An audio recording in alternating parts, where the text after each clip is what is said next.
After a lot of mentioning, it's finally ready. Welcome to the seminar of Why I Hate RPG Menus in Fantasy Anime by myself.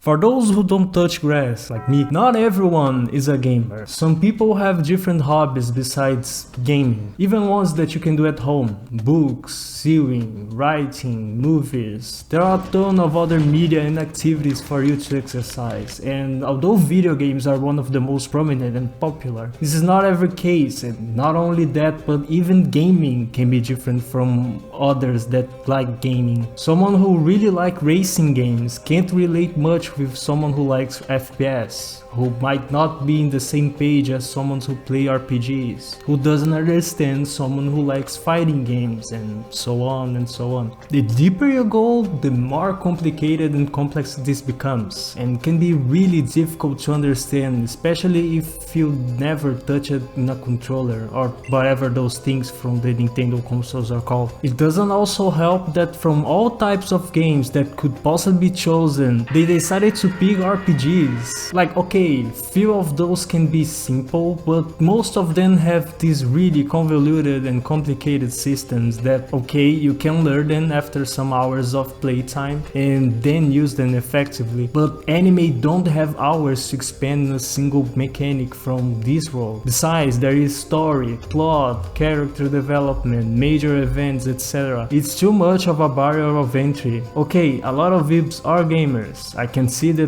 target demographic, but for those who aren't, it can be difficult to get some terminology or to understand even the basics that aren't explained. Imagine that you see a really good view from the sunset in the beach and want to take a picture.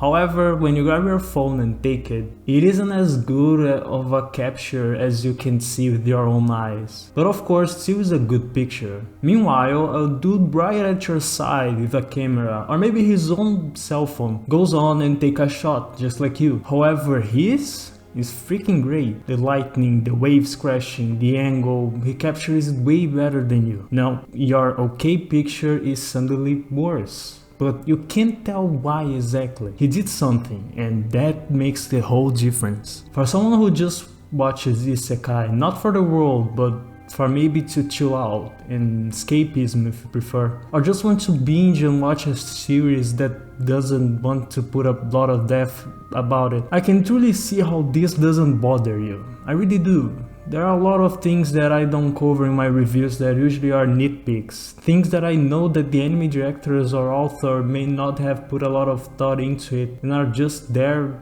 for being there. Of course, if that thing isn't relevant, it's fine, I don't mind it. But when your series is constantly revolved about a fantasy world, especially one with magic in it, the RPG menus feel like a contradiction. I will not be ignorant and say that I understand that if you are in a video game, you may have RPG menus and mechanics. I would even say that it makes more sense than the actual magic.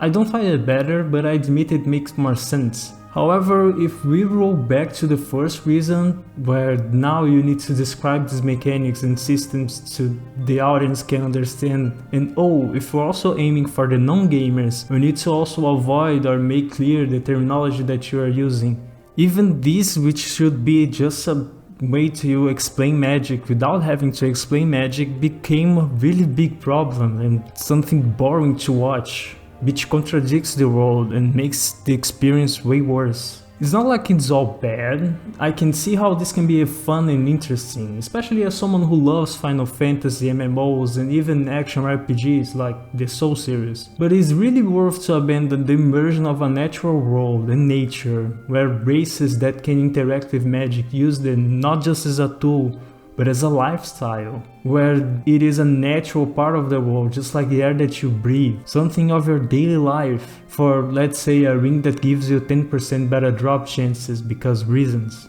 As a gamer, I would pick the ring, not gonna lie, but I gotta admit that the fantasy setting would be way better to watch and explore. I look at anime like Goblin Slayer, with the daily use of magic, taken straight up from D&D. Not the most natural, but interesting in their own way. A Mushoku Tensei takes on magic, where it affects the environment and transforms it, but doesn't feel an alien mechanic or something out of this world. It's pretty grounded. I find this way better than the generic dual game experience. It's not difficult to write an RPG menu mechanic. I don't mean the code, that is hard. I mean imagining how it would work with your RPG knowledge and making it fit in your light novel, manga or anime. It really doesn't offer much of a challenge. To be fair, there is a lot of anime with natural magic where the way it works is as bland and boring as possible. Especially those that if you just imagine and wish hard enough, magic will suddenly appear. It's so dumb. I'm talking about the ones where, instead of being simple to just add a device for the plot, is a well-written part of this world. Introducing something mysterious and natural can make you understand better how the world interacts with magic. Just like we don't understand every single detail of the real world's physics, but we know there is a reason for everything and can imagine how it takes its parts to make everything possible. Of course, this comes with the pretension that they make their world with as full of details as the real world, where humanity studied and come to understand biology, physics, chemistry, and so much more. However, these are not all necessary to be covered, but some few aspects can already make enough of a difference to add depth to it. Parallel World Pharmacy, an anime that is airing this summer season, and shows to us how the main character utilizes his past knowledge of pharmacy and chemistry to develop medicines in an underdeveloped society in another world, in hopes that he can bring affordable and better healthcare to all people. It truly made the anime better and is certainly a good watch. It's not complex, not incredibly written, but it fits really well. Remember, I'm not saying that just because an anime have an RPG menu is a bad show entirely. I love its Spider Isekai, even with Kumoko leveling up constantly being a thing. I just like how the menus take away the immersion that you could have.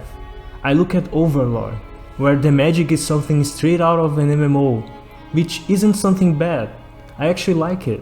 But Ainz would constantly compare his creatures and level them to the ones of the game, breaking the thrill of discovering how strong they are, the comparison and how powerful they would be. Compare that to an actual playthrough of the game. Would you really want to lose the joy of discovering everything by yourself and trying to fit the pieces together? Or do you prefer picking a guide online and following the strongest build?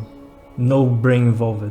I can see how people would prefer any of these. That is just preference. Now, I ask you, what are yours?